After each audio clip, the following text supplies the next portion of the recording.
this for all the naysayers and haters who made me one of the greatest. I know it kills you inside, that's why I do this for you. I do this for my father, who I've only seen from time to time in my dreams. I do this for you. I do this for my mother, who's finally clean, no longer a fan. I do this for you. I do this for my sister, my wife and my kids, cause they part of the team. I do this for all the naysayers and haters who made me one of the greatest. I know it kills you inside, that's why I do this for you. I do this for the kids who sit a bit outside the mix, who maybe cope through humor just to fit in for a bit, who never let the world know when depression's setting in. To all of those who know you, that impression don't exist, and it ain't counterfeit, it's just a way to counter it.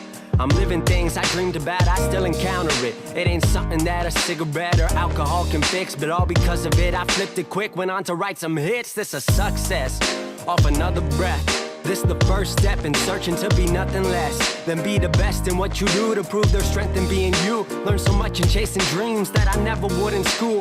Depends on where your passion lie, just know passion never lie. Life presents distractions, but your actions have to fortify the things that you believe in. Have to scream it like a battle cry and leave the ones who didn't looking stupid while they're asking why. Couldn't lie, I really do this for the ones I love, those who treat the music as a vice and lyrics like a drug, those who need advice on how to lift their spirit high enough to break out of the box they make up lives they know aren't good enough. Just because it's how it is don't mean it's how it has to be. This is what the uninspired testifiers fail to see. Jealousy results from being that which others fail to be, and if it means you're not with me, that honestly sounds fair to me. I do this for my father, who I've only seen from time to time in my dreams. I do this for you. I do this for my mother, who's finally clean, no longer a fan. I do this for you. I do this for my sister, my wife and my kids, cause they part of the team. I do this for all the naysayers and haters who made me one of the greatest. I know it kills you inside, that's why I do this for you. Do this for my mother, she'll be working for the summer. Do this for my father, cause these days I often wonder what my life would have been like if I was not adopted. To grow up in a home where I was treated like a problem. I don't know, it's just a guess. Your guess probably good as mine. Lucky that I grew up in a home that wanted me to shine. Lucky that I grew up around some mountains we were taught to climb. Without that inspiration, I don't think that this would be my life. Do this for my friends who've scattered all across the country now. I'm out in Sweden walking back through life so I can write it down. Make a living off the sound, so crazy to say out loud. I'm the biggest thing since Travis Rice to come up out the town. Sorry, gotta stunt a little. Used to have my dreams belittled, but it's all a part of it. I know people's minds are fickle, lines between reality and dreams I blur like faded nights. Come up been so good for me, I wish that I could make it twice. I do this for my father, who I've only seen from time to time in my dreams. I do this for you. I do this for my mother, who's finally clean, no longer a fan. I do this for you. I do this for my sister, my wife and my kids, cause they part of the team. I do this for all the naysayers and haters who made me one of the greatest. I know it kills you inside, that's why I do this for you.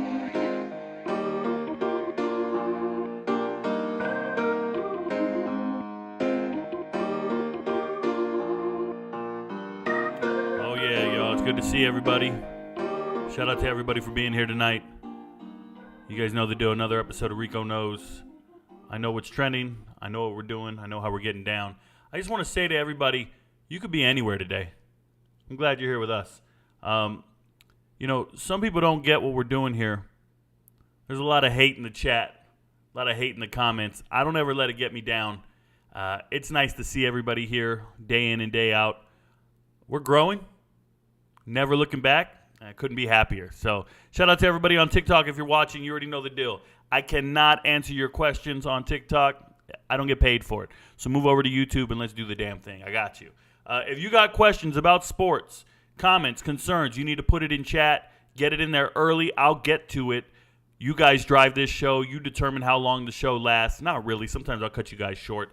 But always going to touch on everything that's trending initially. So let's get it popping. Today has been a very busy day in the world of sports. There's been something trending all over the place. Number one, Jim Harbaugh facing a 4-game suspension. What people need to know about this is SEC, you guys always get a pass. Nobody's going to suspend you guys. Jim Harbaugh will get suspended. It just happens that way. Now, people are going to tell me, well, he's still at the school. He shouldn't have lied. It's a level 1 violation, which is the worst kind, because he lied to the NCAA. They don't want you lying.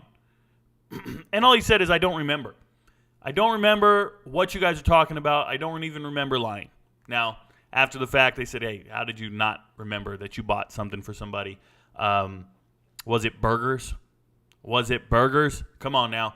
Now, when you list all the infractions and all the violations themselves aren't that bad. They're level 2 violations. Something to talk about.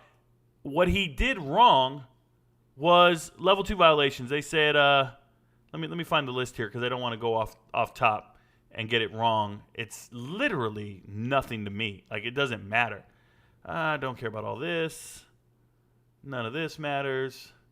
They're just saying that during the 2020 non-contact COVID era, you weren't supposed to be contacting people. They were texting. I apologize. They changed the story last time I read it.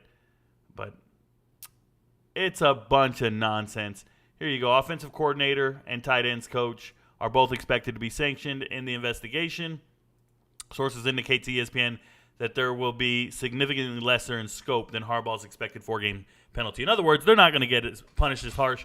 But still, the 4 games is more than anything that happened to the universities. Now, when we say the other universities, we're talking about Tennessee having 18 level 1 violations. LSU, I think they had 15 level 1 violations. Both of those programs, everybody goes, well, they fired their coaches. Yeah, but you didn't hold the university accountable. You didn't hold the university accountable at all, whatsoever. Why are we punishing these young men who are on the team right now? Why don't they have their head coach for the first 4 games? These young players who just showed up, they don't deserve this punishment. Isn't that what everybody's been telling me? Why do you want to punish Tennessee? Those players didn't have nothing to do with it. They fired the coach. Nah, bruh. Those players went to a university they knew was under investigation. Tennessee has been under investigation for years because of that Pruitt stuff. You knew that. And now you went to a school that needs to be punished for cheating. They were illegally paying players. They were doing some grotesque things. Outrageous. And when you try to compare this all to Ole Miss had a 2-season ban. Postseason ban? Are you kidding me? These guys aren't getting postseason ban anywhere for all this cheating? It's absurd. But then here we go. We go and fire this coach, or we suspend this coach for 4 games. Why punish the players?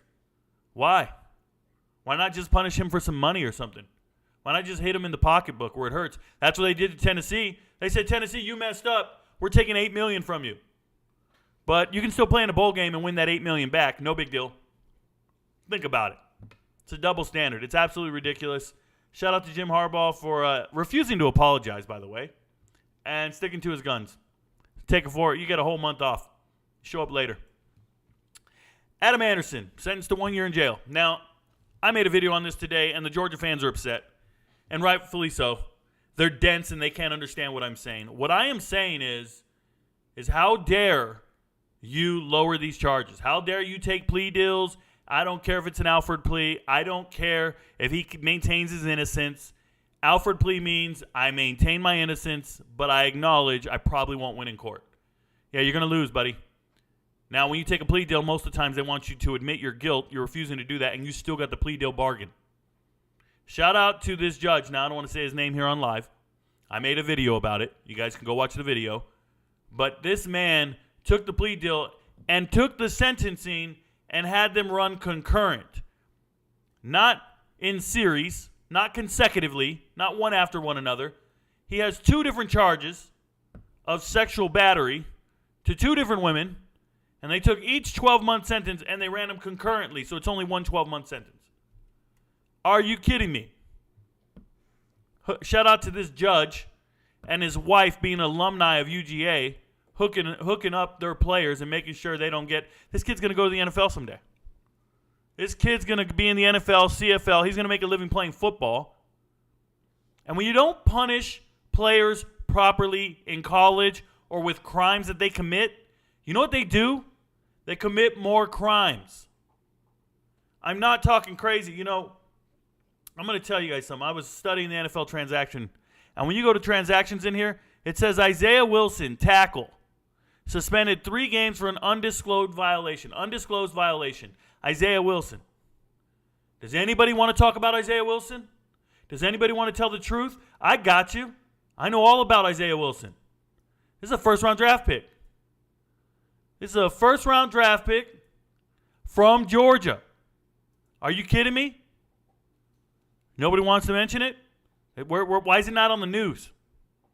Think about it. Former first-rounder, 29th overall. This guy, look, 6'6", 350 pounds. After the first year, cut. After his first year in the league, suspended.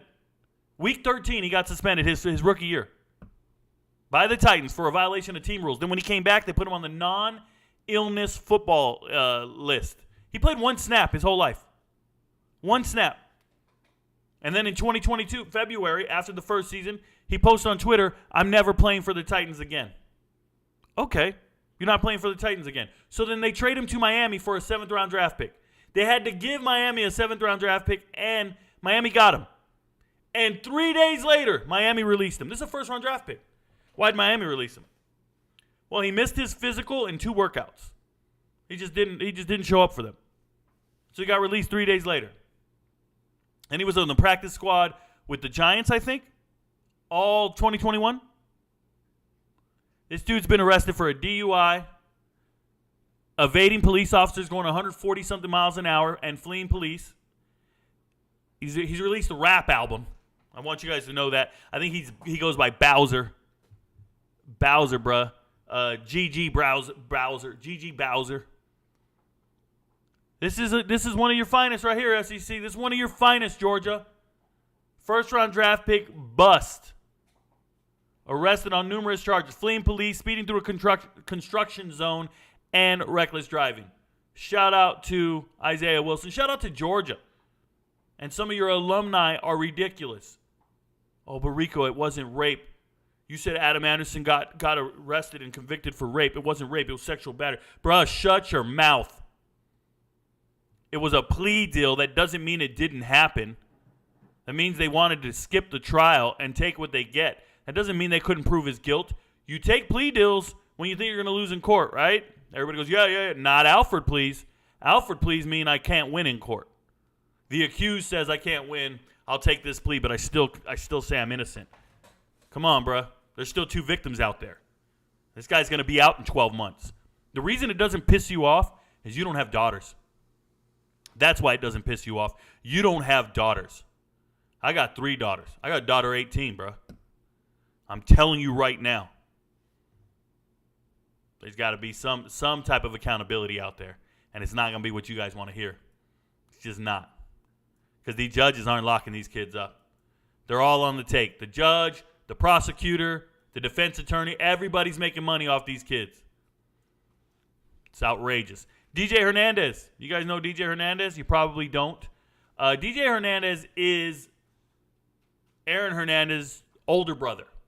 Now, DJ Hernandez was a star quarterback coming out of high school in Connecticut. They don't say it in the story, but I can tell you guys. He rushed for over 3,000 yards and threw for over 3,000 yards in his high school career. He was the Gatorade Player of the Year back in 2003. He was everything. So he stayed local. Went to Connecticut. He was competing for the quarterback job, and then he switched to wide receiver. Since he was so selfless and changing positions, and he started playing special teams. This was your quarterback. He moved to wide receiver, and he started playing special teams. They voted him team captain 2 years in a row. This was a great guy. Perfect for coaching. And he started coaching, and he was moving up the coaching ladder, and then his brother, obviously, arrested for murder, and the rest is history. And from that point, he just started spiraling. So he spiraled to the point of him saying he wants to commit murder. He wants to shoot people and do mass shootings. And thank goodness 2 women came out and let the world know. Yeah, he's been doing this. He's been texting it. He's been talking. He's been posting it, doing this crazy stuff. Look, I'm gonna say a couple things. I've been in the military a long time, over 2 decades. And in my years, I've had maybe half a dozen soldiers die from suicide. And I'm going to tell you, the guys who committed suicide and actually went through with it told no one. They wanted to succeed. They told no one, and they wanted to succeed. And then the guys who went telling people, I'm going to do this. I'm going to unalive myself. You know those guys? they wanted help. They wanted help, and they got help. And we went out, and we intervened, and we helped them. Now, that's not the answer for every single situation. But I'm going to tell you the vast majority of the people I've come across in this regard are crying for help. That's why they bring it up.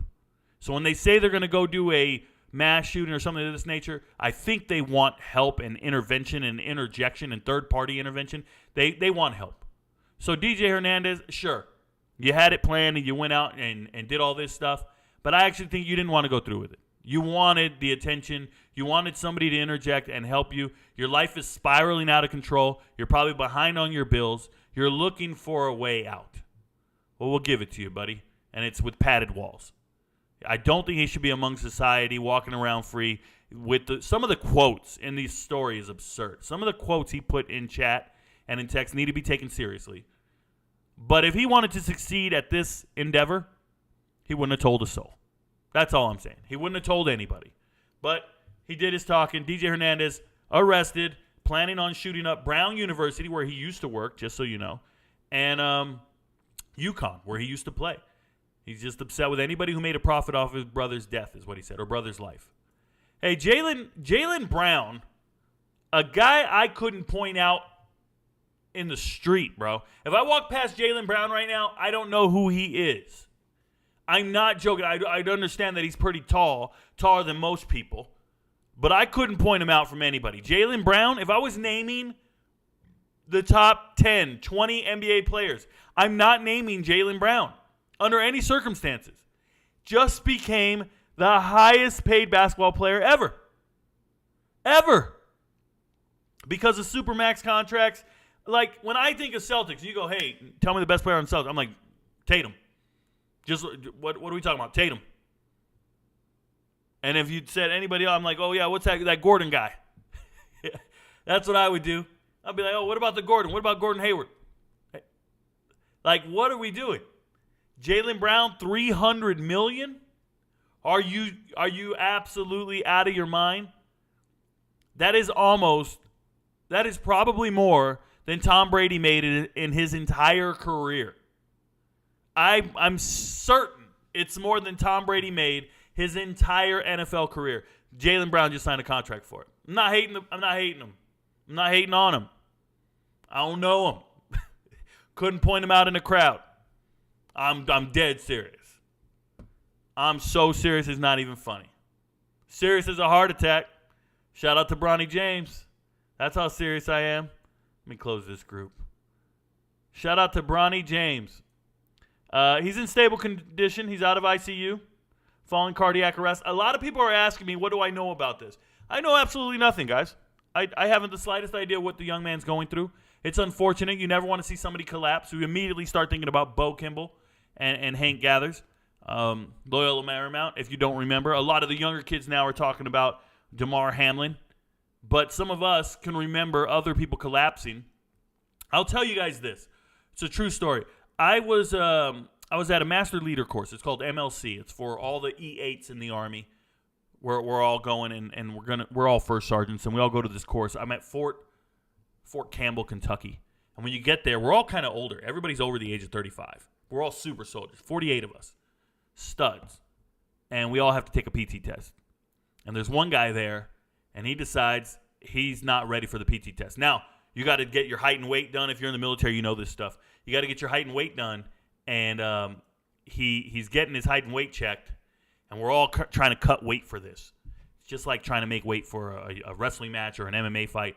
You got to get in under a certain amount of weight. Now, some of us who are going to always be overweight, I'm very muscular. I'm never going to be on the table weight. They want me to weigh 198.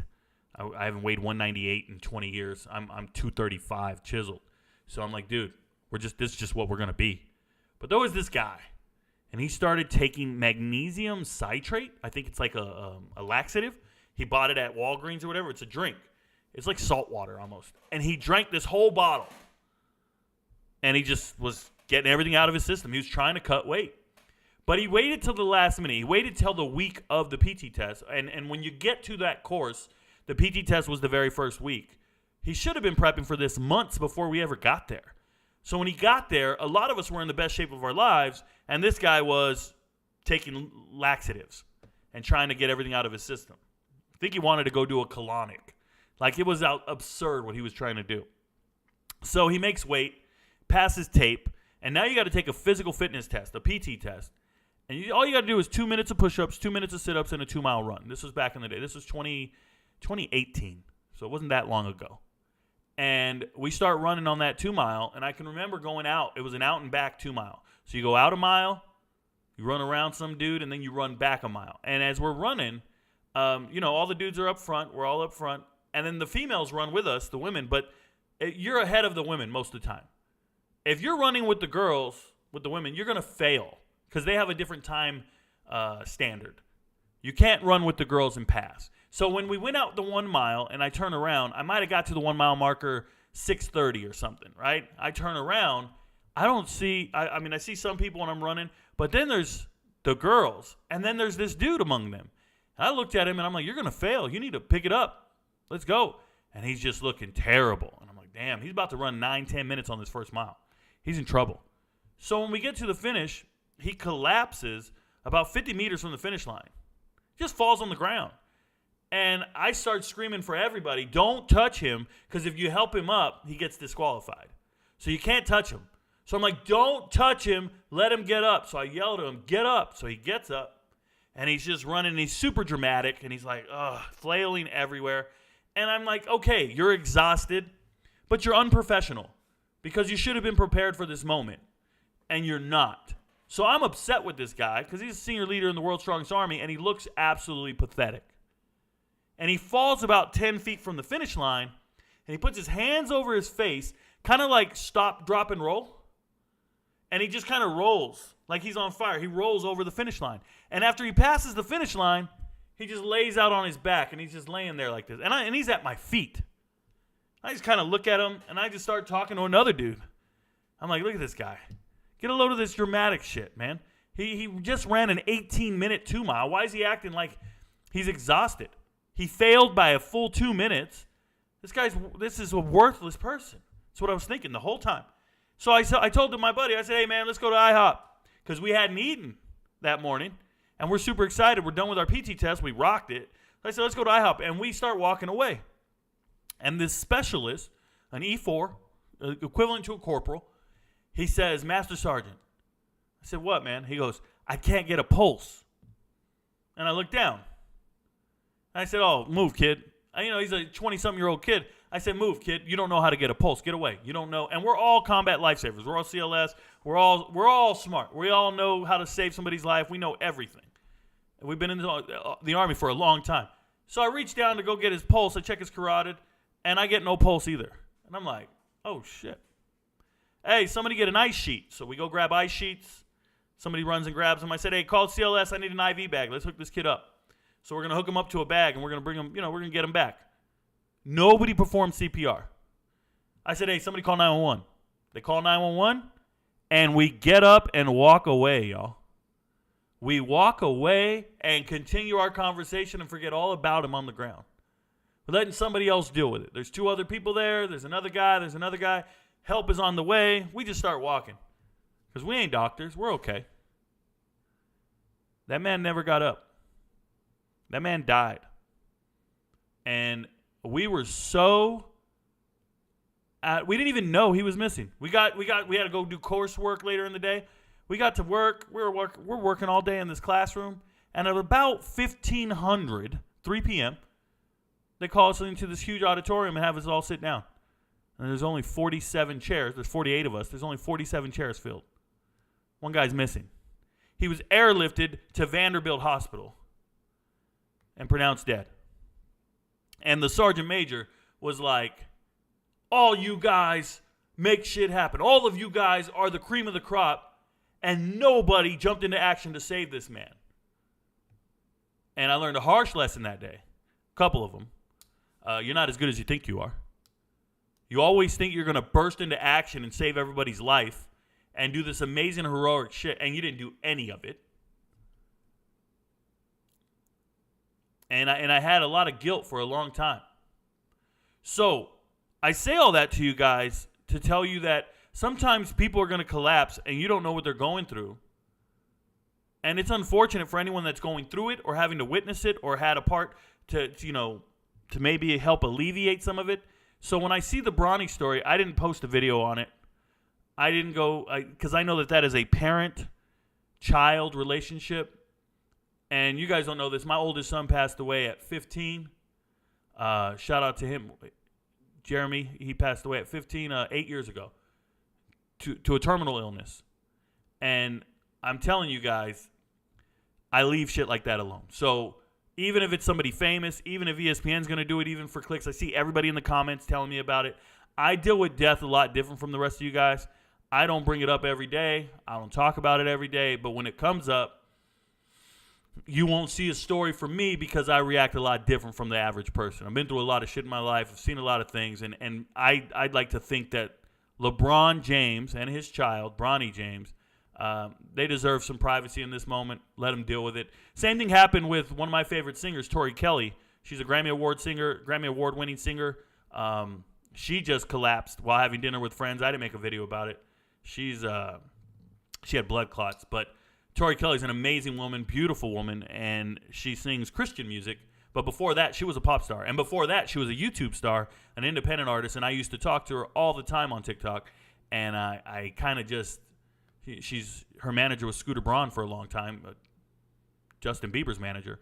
But she just collapsed this weekend as well. I didn't make a video on it either. So kind of leaving that kind of stuff alone, guys. I don't mean to go off on that long tangent with you guys, but just peel it back a little bit and let you know I'm a real person. And I respect injuries, I respect sickness, and I hope everybody gets better. Before I hit the NFL, before I hit the chat, I want to hit the NFL free agency list because I didn't hit it yesterday, and I owe you guys a ton of names and a ton of updates here. So we'll go through them, and then I'll get to the chat, I promise. But let me scroll back down where I last was and let you guys know what's going on in the chat, in the NFL with the waiver wire or the transactions, as you say, and we'll go. So off the page, I have to hit view more.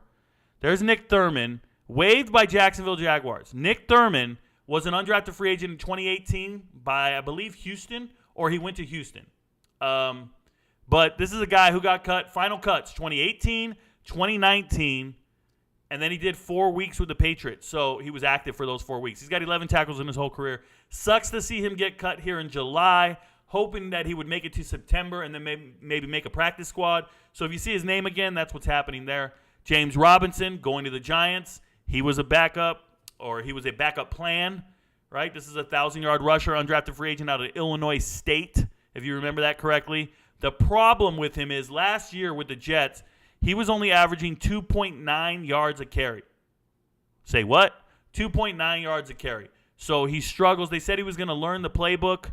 Now he's with the Giants. We'll see what happens. This is a guy who only runs like a 4.7 40.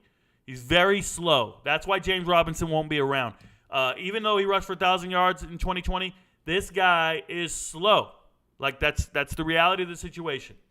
So once you lose a step, you're no longer getting first downs. Now you're just getting, 3 yards in a cloud of dust. It's the whole Trent Richardson thing. So I know everybody goes, man, he rushed for 1,000 yards. You got to want him. No, you don't. You just let him go. Al Mohammed here. Quaden Mohammed. If you guys don't remember him, he's a New Jersey kid, but he went to Miami, 6th-round pick out of Miami. He got kicked out of Miami. Because he was doing a luxury rental car scam. I don't know if you guys remember that. It was a big thing. 6'4", 250. This guy, Mohammed, he signs contracts with other teams all the time. And then they cut him after 1 year. It doesn't even matter if they sign him like a 2-year deal. They just cut him after 1 year all the time. So Mohammed signing with the Colts. Maybe he sticks for the year. I don't know. We'll see. More power to him. Afridi, he's a veteran. I'm going to tell you guys, he's a former Vikings player. The Jets, for some reason, have signed a ton of former Vikings players. Tyler Conklin, from Michigan State. Craig James and Chaz Surratt. Those are all former Vikings players now with the Jets. Shout out to them. Crockett, running back. He's only got 7 yards rushing. 7 yards rushing, 2.3 yards per carry in the NFL. That's what he's got.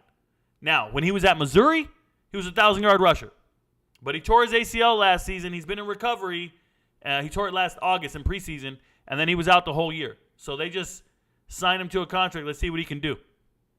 Good luck, right?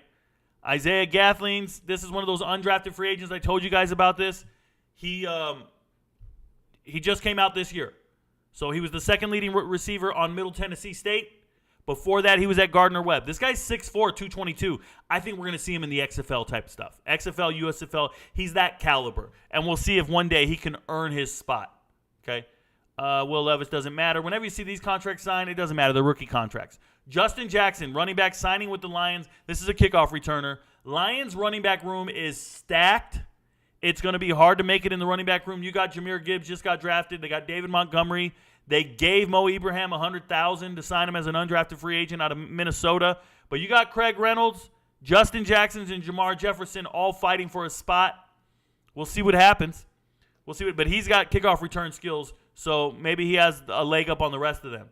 But you see how he got signed. They had to make room, so they let go of Greg Bell. Now, Greg Bell, he was cut, but this is a guy coming out of high school. He got a San Diego State offer, but he didn't qualify academically. So he went JUCO. He went to Arizona Western Community College. Greg Bell did. And he killed it over there. And after 2 years, 2 years at the community college, he transfers to Nebraska. And San Diego State was like, yo, we gave you an offer. We wanted you after the JUCO when you fully qualified. But he went to Nebraska. I don't know if he took a bag or what, but he went to Nebraska. It didn't work out. So after Nebraska, he then transferred to San Diego State, second team All-Mountain West, over 1,000 yards, but he also got paid $100,000 to sign. That's the going rate for the Lions. They've been giving running backs $100,000 just to sign.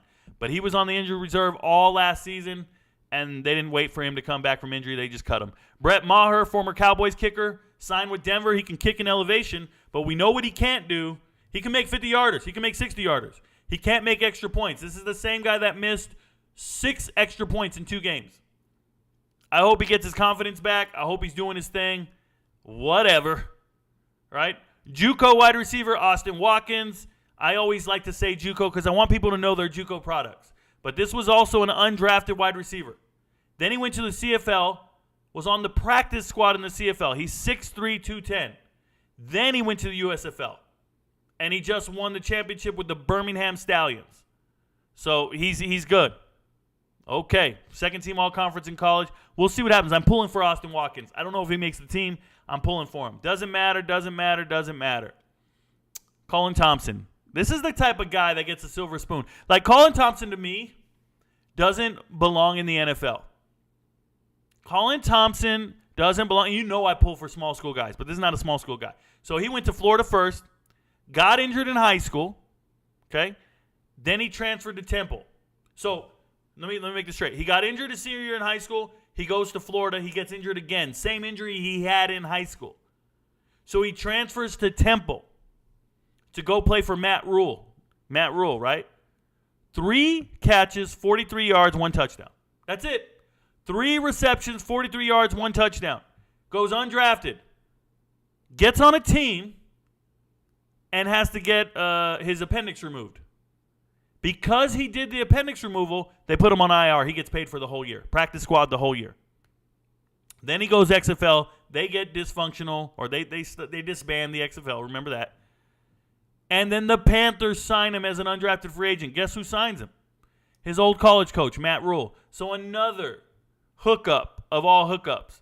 And now he's with the Vikings. Good luck, buddy. But he's been getting hookups all day from Matt Rule. Whatever. I don't think he's any good.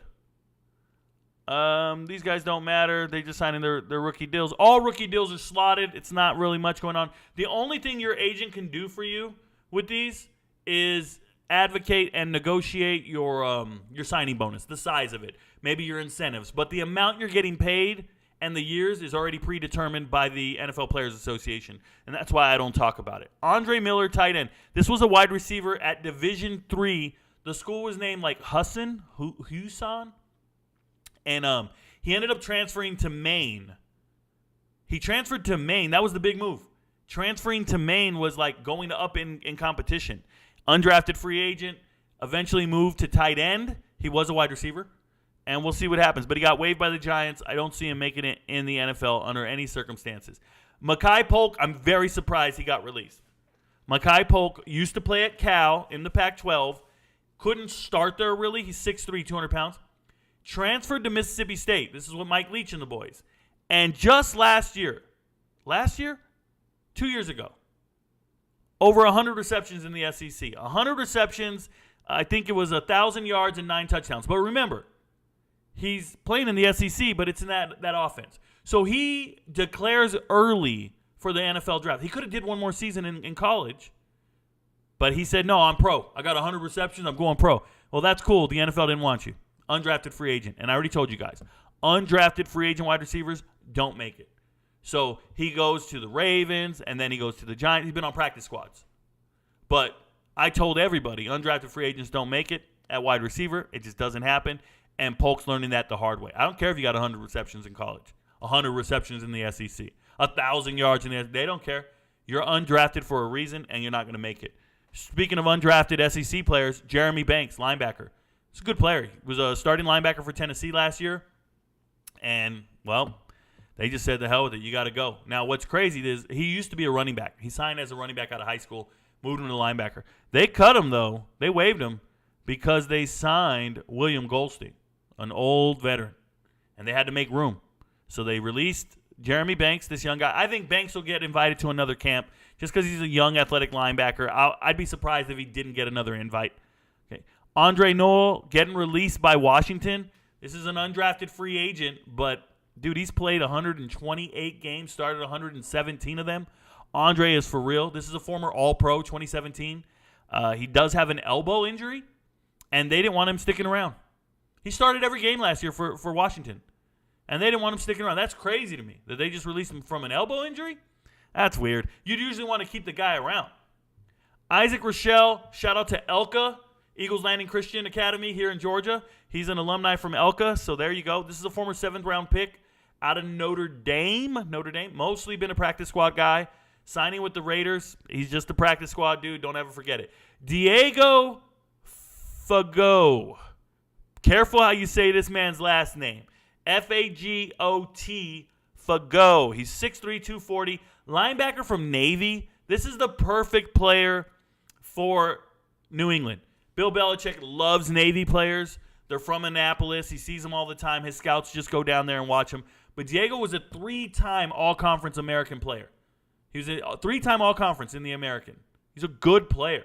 I think one day he might be able to make the starting lineup. One day he might be able to contribute. But what he really does well is special teams. So shout out to him. Oh, and not on this list is Joe Cardona, the long snapper, also from Navy, got signed by New England as well.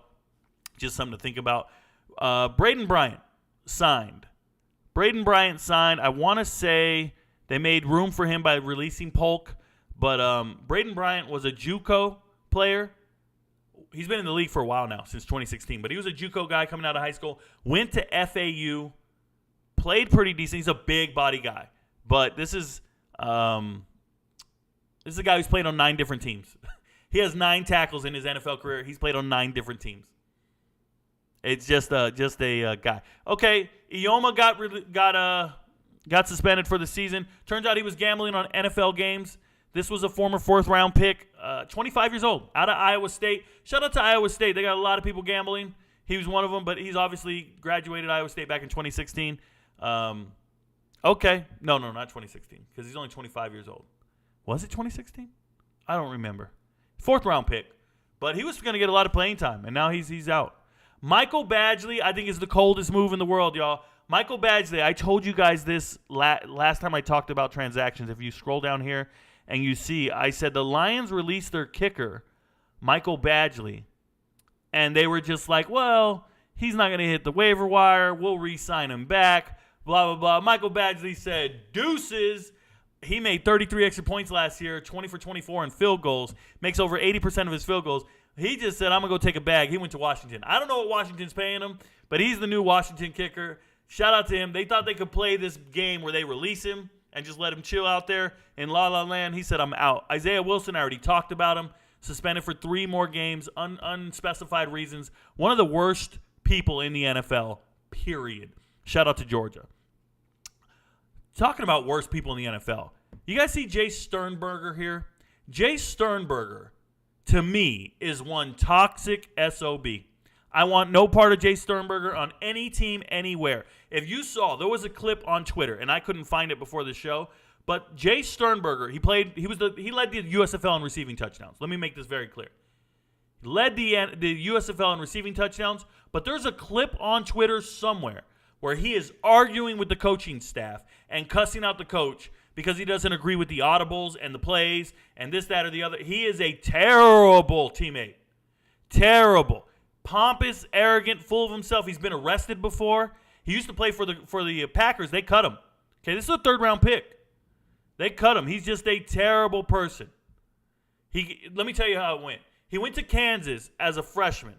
Couldn't start at Kansas, so he transfers to Neo, Northeastern Oklahoma A&M. He's there at Neo for 2 years, and he crushes it. No, 1 year. 1 year at Neo, and he crushes it. Then transfers to A&M, Texas A&M. Does great. Leaves early. Goes to the draft. I'm NFL.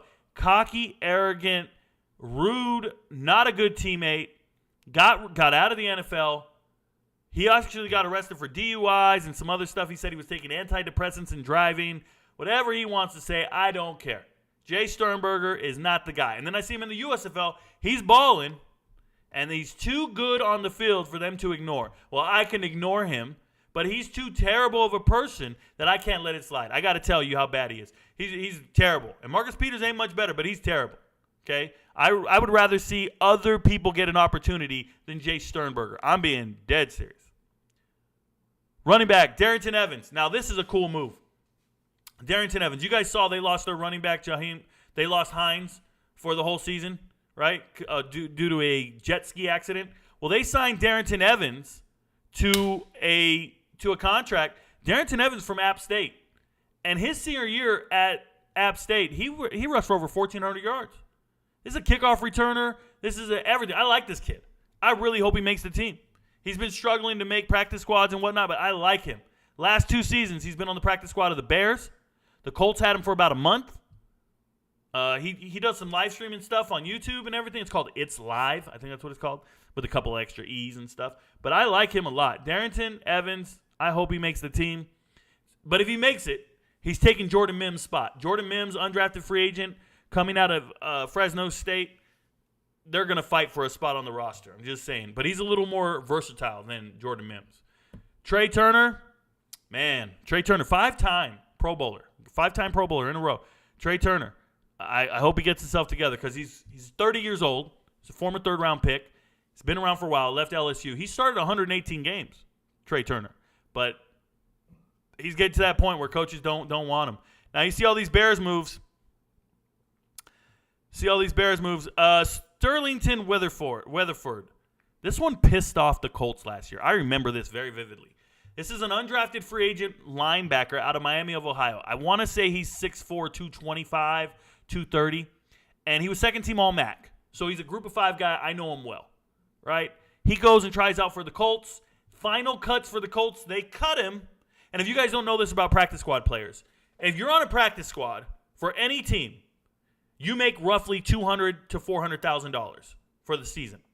When you're on the practice squad, if you get elevated for any week to the active roster, you get prorated that amount for the game. So sometimes it's like, I don't know, $27,000 for that 1 week. So you get a huge bonus for that 1 week because you're now getting paid the league minimum. And then after the game, sometimes you get cut and then you get signed back to the practice squad. And that's okay. You're just hoping to get activated for that Tuesday because you get paid on Tuesdays. So you're just hoping that Tuesday you're on the active squad. Well, Sterling Weatherford gets released by the Colts, and any team, I want to make this very clear, any team in the NFL can sign a player off anybody's practice squad. You heard me right.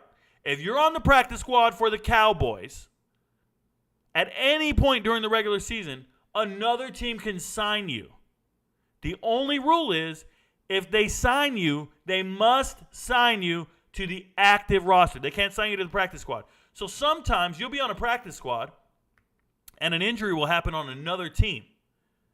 And then you'll get that call up. And they'll be like, hey, we need to sign a linebacker from your team.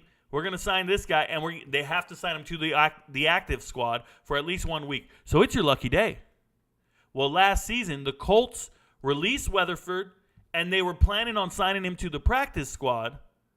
And the Bears called up and said, hey, we'd like to sign you to our active roster. And that pissed off the Colts GM because he was like, hey, we wanted to sign this guy to our practice squad. Hey, that's not my problem. You shouldn't have released him. But they missed out on their player. And now they finally waived him. Now he's out there. He's free for anybody to have. Okay, they also waived Ryan Anderson. This is a former Division III punter as well. Then he went to, I forgot where he went. Division III guy initially, and then he transferred. It escapes me. But no, he was first team All Big Ten, Rutgers. That's right. First team All Big Ten at Rutgers after Division III. He just got waived by the Bears. They signed Buddy Johnson. Buddy Johnson's a former fourth round linebacker, Texas A&M guy. More power to him. But he got cut. He got drafted by the Steelers, and after 1 year, he got cut by the Steelers. After 1 year. And that happens a lot to some guys. They're just not very good. And then last one is Isaiah Ford. This is a 7th round wide receiver out of Virginia Tech. Hope he makes it. He's been around since 2017, been on the fringe. He's actually got some production out of a lot of these guys. He's the most production. All right, so we just caught up in NFL transactions. Now it's time. Questions and answers. Let's see what you guys got in the chat. Thanks for being here tonight, guys. I appreciate everybody being here. Let's get it popping. All right, at Sean Whitford. Boom, boom, boom. Yo, what up, Tri Glasson? Shout out to Steve Talbot. Steve is my moderator. Steve's letting you guys know if you'd like to buy any merch, go to ricoknows.org. You can get yourself something. I think some of the phrases are, you want to see a dead body? If your friends don't know, Rico knows. That kind of stuff. Steve, never, oh yeah, I told you that. Don't ever acknowledge that. Yep. Georgia fans are something else. Aren't they, Trey Glasson? Yep. Rico, hello, sir. I know you know because I've seen you cover a basketball player overseas that just died. Did he have cardiac arrest? Do you know what's up with Bronny James? So the basketball player was from the Dominican Republic, and he had, and I got, actually, if you guys didn't know, the video got reported for quote-unquote misinformation because I tied the death to COVID, and apparently people are very sensitive to that. So they made me take it down. They actually just removed it and gave me a strike on my account. But yes, he was blaming COVID, the vaccine, the Pfizer vaccine. So that's a little different. I don't think Bronny James is taking a vaccine of any sort. Love this intro song all the time. Thank you very much, Don Player. The intro song is by a guy named Abstract. He used to be a rapper. Now he's doing some other stuff, but it's called I Do It For My Father. I Do It For. That's what it's called. I Do It For. Gotcha. Brenny Typo got likes up. Thank you guys for the likes. Thanks for getting them up. Thank you for all that you do, and I appreciate you. Yep, stop calling me Rick. My name is Rico. Joe Abel recently committed to Marist University from Clifton as well. Not too concerned with that. Yo, it's Rico. What up, Corey Flores? That better have been a damn good burger. We're going to find out. I'm having one tonight. Jim Leonard got hired by Illinois today as a defensive analyst. It's just a job to have for the year. I can't imagine Jim Leonard taking a job like that and staying there. If you guys don't know, Jim Leonard was the former interim head coach at Wisconsin, a great safety back when he played for Wisconsin. Jim Leonard's a hell of a coach. He's a player's coach. And I think Jim Leonard is probably on the short list for head coaching job at the FBS level. I think he's going to get a head coaching job someday soon. I wouldn't be surprised to see him be the new head coach at Northwestern next year. And what he probably did was get employed for the season, and he can just provide some expertise, learn under Brett Bielema, and then be good to go. But he doesn't need to be the defensive coordinator there after this season or anything like that. Michigan plays ECU, Bowling Green, UNLV, and Rutgers in the first 4 games. I think Jim negotiating that number for a reason. Hey, it is what it is. You ought to see Kentucky's first 4 games. They're much easier. It shocked me because Lionheart turned down the defensive coordinator job at Wisconsin after Fickell offered it to him. Of course. I'm not going to coach at a school underneath another guy that they wanted over me. This is like having a girlfriend and she breaks up with you to marry somebody else, and then she offers you to be her best friend. Say, what? I'm not going to be your best friend. You just chose that guy over me. I'm not sticking around. You're not going to get to see my ass every day. Nah, bro, I'm out of sight, out of mind. I can't deal with this. No, I don't care how much I love you, right? Leonard loves Wisconsin. He don't care how much he loves Wisconsin. He is Mr. Wisconsin. Played there, coached there. He's everything. He is Wisconsin. I don't care how much you love me, bro. I'm out. You ain't gonna friend zone me in front of all these people. You ain't gonna make me a defensive coordinator in front of all these people when I was the head coach. You ain't doing that shit to me, not right now. Nah. Hey, but I still love you. Let me know when you're single again. Let me know when it don't work out. That's what he's saying. It takes a lot for a guy like that to get cut. I don't know who got cut. What happened to B. Gant for Colorado? What happened to him? He wrote me on TikTok. He wrote me on TikTok, Flyboy. Let me know what happened. Do I got to look it up? Did something go wrong? Grades? Injury? Life? I can reach out. He follows me on TikTok. We can make it happen. Isaiah Wilson is a top 10 bust this decade. I don't care if he was a late first rounder. Me neither, Tri Glasson. Me neither. He's the biggest bust I've seen so far. CL3 to Colorado. Don't know who CL3 is, but shout out to you. Can you react to 4-star running back Ricky Stewart's highlights? He is from the class of 2025 and runs a 4.37 40. His film really pops. Yeah. All you got to do is send me a DM on TikTok. I'll eventually get to it. But I don't do responses to these comments here or comments under my videos. If anybody writes in a video in the comment section, you're going to be drowned out. I get 10,000 comments a month. No, 10,000 comments a week. 10,000 comments a week. I can't possibly remember what you guys are asking me to look at. But if you send me a DM, they stay in there forever, and I put them in chronological order, and I eventually get to them. I'm answering DMs right now from the 4th of June. When I make a video right now, it's the 4th of June is when those requests were being made. Just so you know. Wasn't DJ an assistant at Iowa? Yes, he was. He was a tight ends coach at Iowa. DJ Hernandez, Aaron Hernandez's brother. He eventually got to Iowa. Funny story, he was at Iowa, and they thought he was his brother, and they wanted to beat him up in a diner. 3 people got arrested for trying to beat him up. What do you think of defensive lineman Jacob Schuster from Minnesota in the portal? His highlight tape looks really good. Looks good. So he's a 4-star kid who never amounted to anything. 2 years in Minnesota, never saw the 2 deep, never saw the field. They gas it up like it's good. Let me know. I'm not too excited about it. I don't like any kid jumping in the portal outside of the window, number one. That tells me you either have an academic issue, a behavioral issue, or you're not a good teammate because you should have stayed with your team this entire season, got development, lifted weights, went to practice, got better, and then you could have hit the portal in December. Instead, you quit on your university, your team, you pulled out of your classes. You're no longer on your academic glide path to graduation. I can't get down with you joining the portal right now.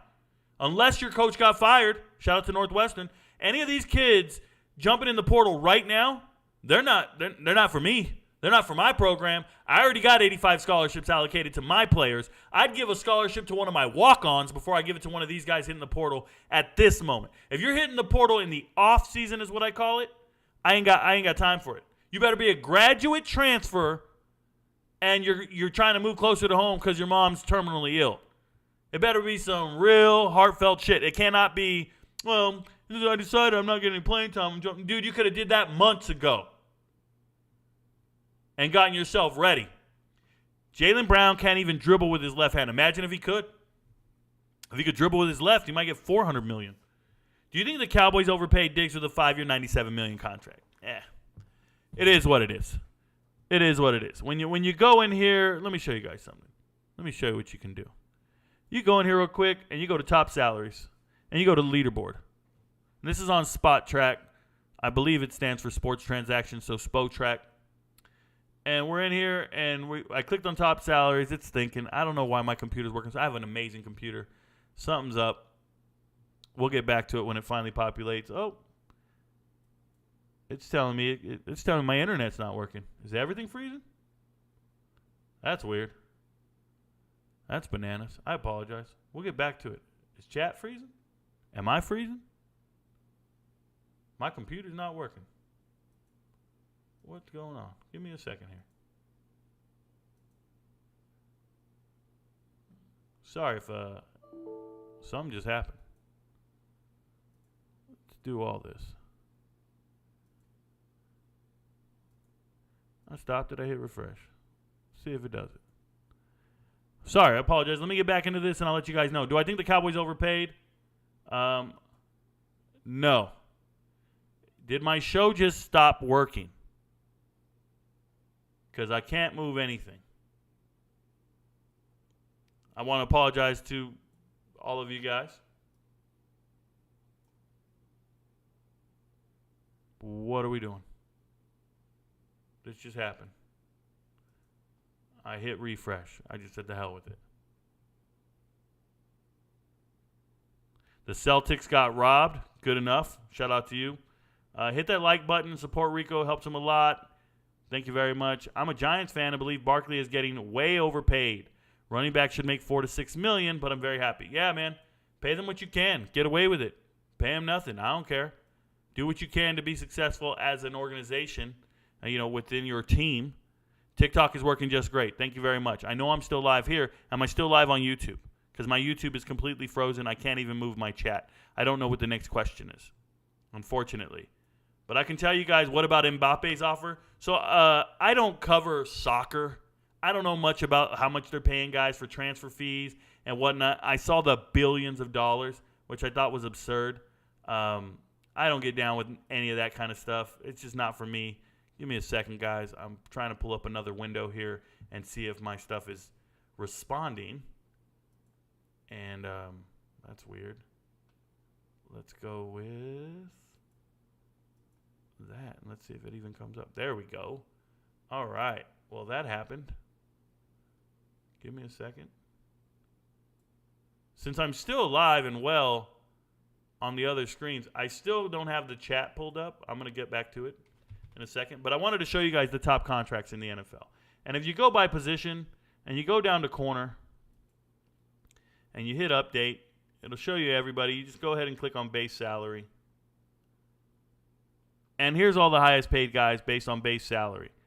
And how much are we paying? What are we looking like? Because when I see Trayvon Diggs down here, 15th, making $4 million a year, and you got Jordan Lewis making 4.5, Trayvon Diggs had to get paid, man. He's been leading the league in picks. He's been doing great things. He needed to get paid. And there's Stephon Gilmore. How much are you getting paid? Now, is he the highest paid corner in the league with this new contract? Let's go look. 5 years, $97 million, including $21 in a signing bonus, so an average salary of $19.4 million. Definitely the highest paid corner in the league. $19.4 million is a little absurd. That's $7 million more than everybody else. Is Trayvon Diggs that good? I don't know, bro. That sounds a little crazy to me. Now, I'm going to try to get back into live chat, but if it disconnected and I can't see all the old comments, I apologize. We have some technical difficulties from time to time. That happens. Bear with me. I've got about a 5-second commercial I got to get through, and then I'll be back. Here we go. All right, and we're back. Took a lot. We had to get through it. We're back. Thank you. Let me go back here. What do you think about Schuster? Thank you for the gift, Jad Money. I appreciate the tip. It's not often I get tips. Oh, I had this blocked the whole time. You guys couldn't see what I was talking about. Highest paid corners in the league. I apologize. Maybe did I show it to you guys or not? Oh, this shit is going. That's the problem. All right, so let's go back over here. Jaylen Brown can't dribble. Good for Jaylen Brown. I don't know about Mbappe. Rico, from the perspective of a coach, what is your opinion on Bobby Bowden? Bobby Bowden. He recruited a guy that I played high school ball with. His name was Michael Craven. And I think Bobby Bowden was good for his time. I think he was good for what he did and what he brought to the table. I got no beef with Bobby. He's better than Terry. So there you go. I think he's an all-time great coach. Glad Giants and Barkley got a deal done. Fair enough. Just saw an article about Sterling Thomas V as the best undrafted free agent in the class, and I saw him from your list. Mikey, not only did you see him from my list, I have a video on the NFL Draft playlist. If you guys go in there and you scroll all the way to the bottom, one of the very first videos I ever made on the NFL Draft playlist was I was watching film on a running back. His name was Jalen White from Georgia Southern. I was watching film on Jalen White, and I saw a play where Sterling Thomas V ran him down, hawked him down. He didn't make the tackle. He just ran into the screen so fast. I said, oh, my God, this is the fastest player I've ever seen on film. Turns out he ran over 24 miles per hour. It's Olympic-level speed.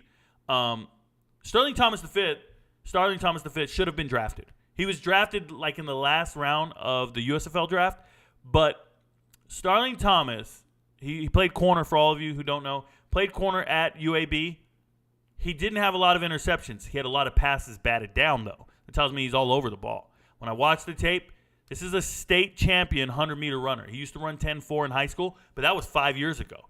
This guy is so much faster now, so much more developed. I think he's one of the fastest players in the NFL by a mile.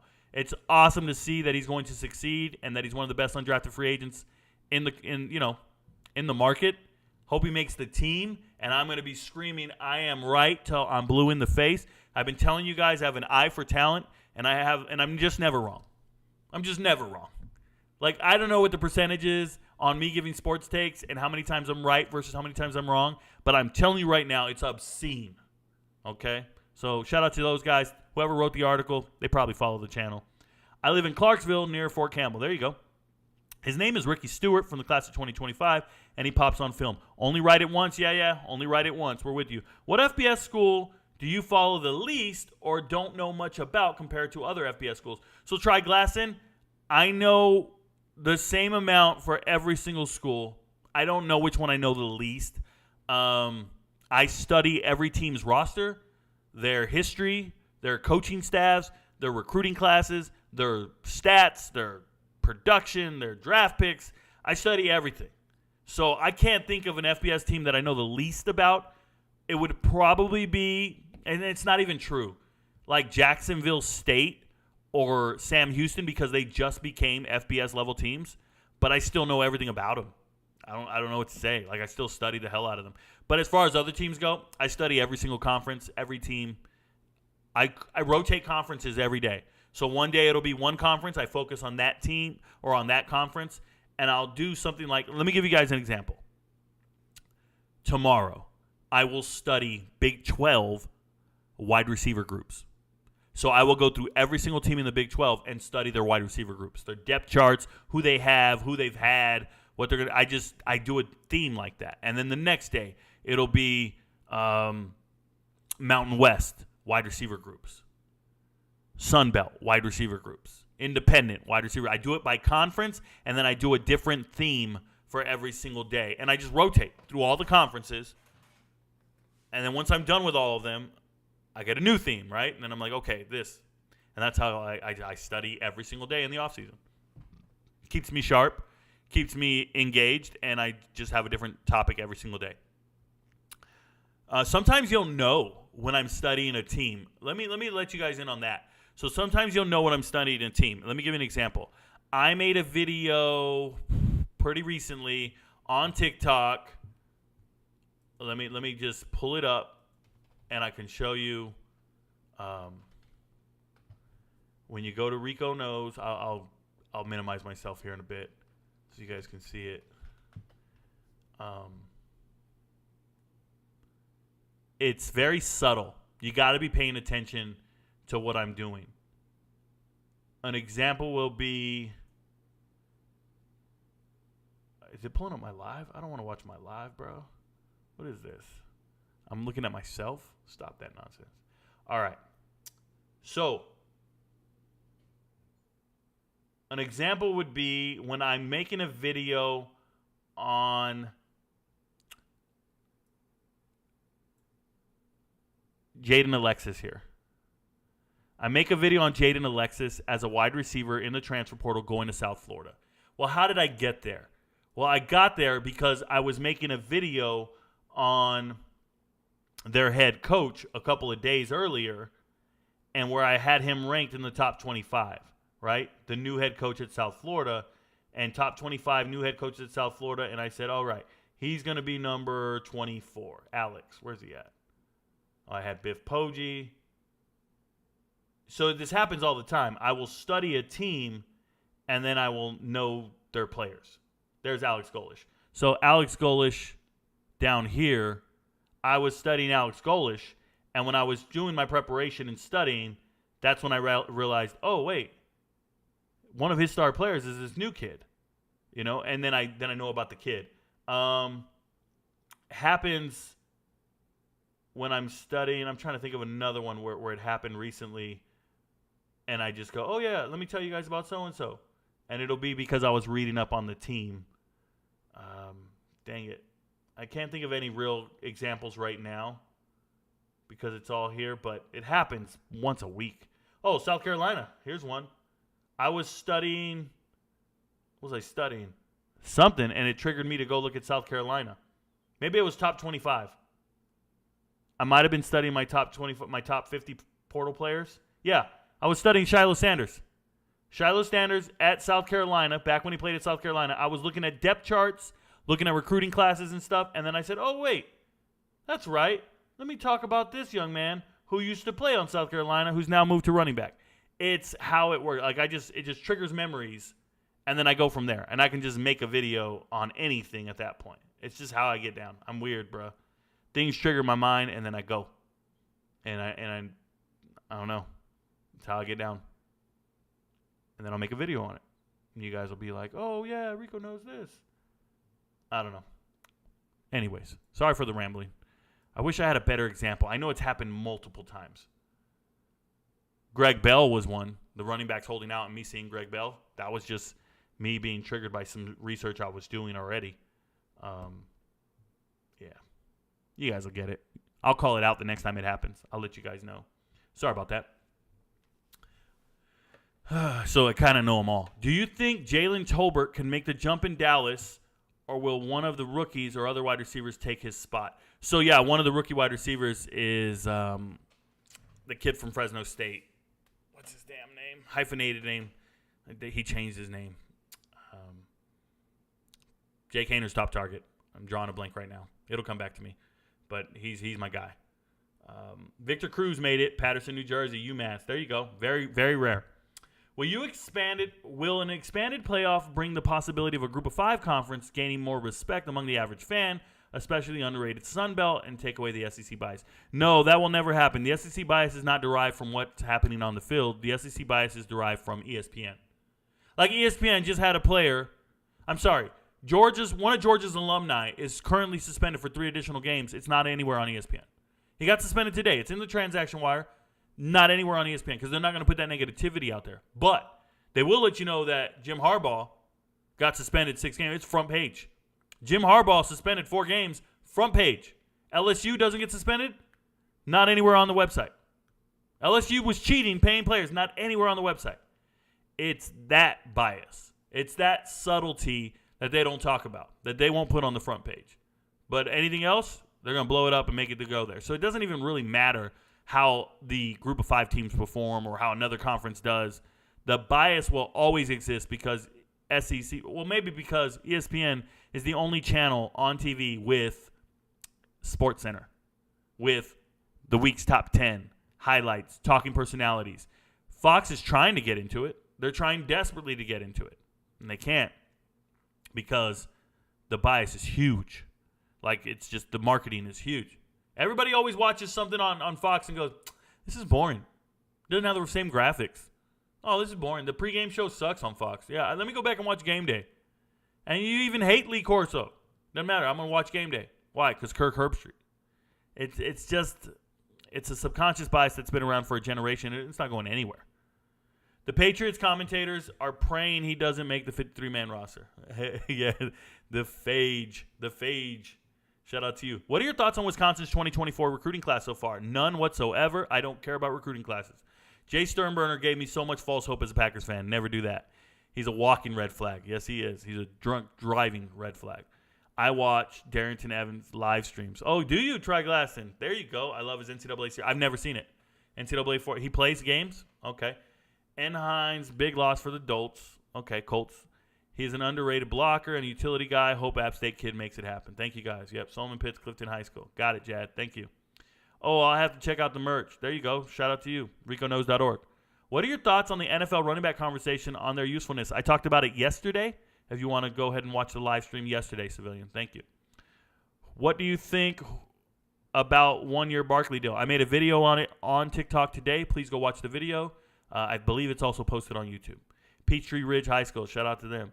Isn't that crazy that Shaq's son Sharif had cardiac arrest before his freshman year at Arizona too? It's not too crazy. Did you hear they're blaming Prime energy drinks on it? They're blaming Prime energy drinks on some of these cardiac arrests. I want to say that's Jake Paul's drink, right? Yeah, don't drink it. It's under investigation for heart attacks. I know you're not talking, buddy. I don't know what you're talking about, Shiesty. Sorry, takes a lot for a guy like Wilson, talented draft pick investment, to get cut. Definitely. It got cut right away, though. Back to the chat. It just jumped on me. Apologize, guys. Thoughts on Northwestern safety Jeremiah Lewis hopping in the portal? Was supposed to be a starter for the Wildcats. Wonder where he goes. Could be an impact somewhere. Sorry if you hit this. I did not hit this, Jacob told me. I actually didn't check the portal today. That's just on me. How the hell is a transfer portal expert not checking the portal today? Thank you for the heads up. I will look into it and make a video probably. That's my bag. So I will let you know. The stream is good. You're not freezing. Thank you very much, Plug. Thank you for being here, Bass. Good to see you again, brother. Rico, we need a top 25 college analysis. I've already done a top 25 preseason poll. Go watch it. It's on the Who Is playlist. If you go to if you go to TikTok, at the very top above all my videos, there are these playlists. It looks like this on your phone. Don't do it on desktop, but you see all the videos down here on your phone. When you pull up my homepage, there will be all these rectangles right here. There's a bunch of them, and they have different playlists. Find the Who Is playlist, and then you can scroll through it, and you'll find the top 25. What are your thoughts on University of Minnesota? Do a hashtag, do a search, Dev, on hashtag Minnesota, then do a space in your search bar. Check this out. I'll do this for you guys. Check this out right here. You do hashtag Minnesota. How do you spell Minnesota? I'm sorry. I know how to spell it. Minnesota, and then do a hashtag Rico Knows. Hit enter. That's all you got to do. And you'll see every single video I've ever made on Minnesota or the word Minnesota and my videos. And you can go through it and find the ones pertaining to the Gophers. I've made videos on the Gophers many times. Another thing you can do is do Minnesota and do transfer portal. And you will find different videos about Minnesota players that hit the transfer portal and where they submitted. You will find different Minnesota guys. It'll be a bunch of nonsense. Good luck finding them. That's how you search for what I think about certain teams. And you'll be, oh, look at that. Rico Knows preseason top 25. Just like I told you guys. It's right there. It's got LSU number 4. I made that video back on the 15th of June. Only 58,000 people watched it. You guys can all get around to it. So there you go. Alrighty? Glad I helped you out. Opinions on Cooper BB? None whatsoever. None whatsoever. What up, boy? What's up, boy? What up? Hey, Willie Bobo in the house. You're going to get some extra doses of Luke Grimm tomorrow. Why am I getting extra doses of Luke Grimm? What's that about? I like Luke Grimm. I don't know what that's about. Who you got, Unc? UNC versus South Carolina week 1. South Carolina. I think UNC is going to be in for a long season. On TikTok, use search engine, hashtag Rico Knows, hashtag your topic. Thank you very much, Steve. Steve's on it. You can do hashtag Rico Knows and then hashtag any school you want, transfer portal, doesn't matter. Put it in there, you'll find it. When you're looking to scout out a defensive tackle in the NCAA going ahead to the draft, what stats or qualities are you looking for in determining their value? So, Ethan French, when I evaluate a defensive tackle, I do a couple of things. First, I want to know, is he a 3 technique or is he going to be there as like a pair of defensive tackles, right? I watch film. I look for guys who move the line of scrimmage. I look for guys who use their hands well, have a plan. If they take on double teams, do they ensure that it doesn't get to their linebackers? So are they somewhat blocking for their linebackers to make the plays? Are they selfless? And then just sheer size. Sheer size matters. Are you not? Because if you're not big enough, you're not going to make it in the NFL. I don't really care about their stats. Defensive tackles, you're not getting a bunch of sacks. You're not in a non-consue. I don't care about your sacks or anything, your tackles for loss. None of that. Maybe passes deflected because I know you get your hands up. But I watch a lot of tape and just look for physical dominance and an understanding of your role in the defense. Like, what do you do to contribute to this defense being successful? Sometimes you got to cut. Sometimes you got to stay low and not get blown off the ball. Sometimes you got to do a stunt. Let me see how athletic you are. Or a twist, whichever you want to call it. We call it DE and ED twist. That's end and tackle, ET and DT. Defensive end versus defensive tackle twist, depending on which letter goes first. That's who's going to go first in Twist, don't even get me started. So just a bunch of stuff like that. Just look for athleticism and size. I don't really stress it too much. Thoughts on Harold Perkins and how good do you think he can be? It's Harold Perkins, bro. It's the best player in the SEC. What are we doing? That's a ridiculous question. Luke Grimm, because you are studying Big 12 wide receivers. Oh, I already made a video on Luke Grimm. Steve, did you know I made a video on Luke Grimm? Or are you just talking? Are you just being funny? So maybe you won't find it that way. Let me see. Hashtag. Let's go Kansas. Rico Knows. 2-star Luke Grimm. Oh, you guys can't see. 2-star Luke Grimm right there. I'm not learning nothing about Luke Grimm. I already know him. Made a video on him back in March. May. 2-star Luke Grimm, 24/7 Sports. I'm amazing, bruh. I already know every player. I've already studied all the receivers in the Big 12. I'm going back and doing it again. Oh, you knew? Yeah, I'm going to study Big 12 wide receivers again, just checking depth charts, injuries, and just reiterating and rereading it and relearning it. But shout out to you for naming a random dude out there nobody's talking about. If Duncanville were to play a school like Akron, who do you have winning? You're talking about Duncanville High School? Duncanville got blown out 40-0, 40-3 against Modern Day. Duncanville is not good. Akron would demolish any high school team. You guys got to stop thinking a high school team can play against an FBS level team. That's not happening in a million years. In a million years. There are guys on Akron's bench better than anybody at Duncanville. Like, you're tripping. You think it's because it's Akron. Like, there's nothing. Akron's leading receiver this year is a transfer from LSU. He's laughing at anybody on Duncanville trying to cover him. You're tripping, dude. Akron's got 2 quarterbacks. DJ Irons is a beast. And he's going to fight for playing time. I can't deal with these people. These people write some ridiculous stuff. You're talking about a high school team that got blown out by Modern Day. Yes, I knew. You said, yep. 5'8", defensive tackle was dominant. Stop it. Do you think Sha'Carri Richardson will beat Shelly Ann Fraser-Price in the 100 meters? Yes. I don't think Shelly Ann Fraser-Price is it. I think she's old, slow, and done. So with those qualities, does Mazi Smith fit your standard definition of a future quality defensive tackle, or is it too early to tell? Heard he had Larry Allen's strength, but did not have the stats to surge his stock. So no, it wasn't about stats surging his stock. It's other people are very good at different positions. Defensive tackles weren't moving up the chart like that. Edge rushers are, but there was no real defensive tackles ahead of them that were all that great. And the guys who were, it wasn't because of their stats. It's because of their physical traits and abilities. Mazi Smith is a very big defensive tackle, played well at Michigan, and I hope he does well for the Cowboys. That's about it. Case in point, Bishop Sycamore. Stop it. I got Akron by 80. Shutout. Yes. Akron by 100. They would literally, and this is not even worth talking about. Nonetheless, guys, thank you for being here tonight. We covered everything I wanted to cover. I appreciate you guys for supporting the channel, supporting the movement, and just remember, your friends don't know, but Rico knows. If you guys have any questions, concerns, comments, you know where to put them. I'd appreciate it if you guys looked into merch if you got extra time. But if you don't, I ain't mad at you. Do your thing, boy. I got nothing but love for you. That was Heavy D, by the way, for the reference. Come on, guys. I'm trying to get... I do this for you. I do this for my sister, my wife, and my kids, cause they part of the team. I do this for all the naysayers and haters who made me one of the greatest. I know it kills you inside, that's why I do this for you. I do this for my father, who I've only seen from time to time in my dreams. I do this for you. I do this for my mother, who's finally clean, no longer a fan. I do this for you.